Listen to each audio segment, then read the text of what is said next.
Ces derniers mois, vous avez très certainement entendu ces trois lettres, PCR. C'est la technique utilisée pour savoir si des personnes sont atteintes du coronavirus. Je vais vous expliquer ce que veulent dire ces trois lettres, mais plus important encore, comment fonctionne cette technique. Partons du début. L'ADN. C'est la notice de fabrication de tous les êtres vivants.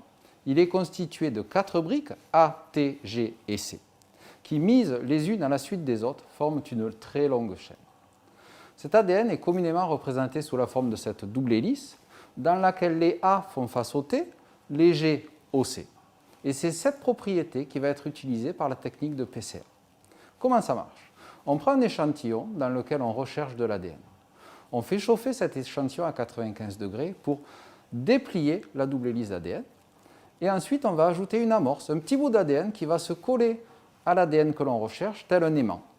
Lorsque cette amorce a reconnu l'ADN que l'on recherche, elle va recruter l'ADN polymérase qui va lire l'ADN et mettre des A en face de T, des G en face de C, et ainsi recopier l'ADN.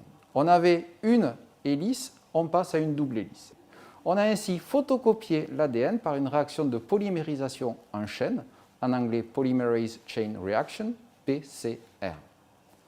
Cette technique est très utilisée par la police scientifique sur les scènes de crime. Elle a aussi permis de séquencer le génome humain et donc actuellement elle est beaucoup utilisée dans le cadre du dépistage pour le coronavirus. Au laboratoire, nous étudions les mécanismes de fabrication des protéines à partir de cet ADN. C'est très important car les protéines remplissent des rôles essentiels à la vie des êtres vivants.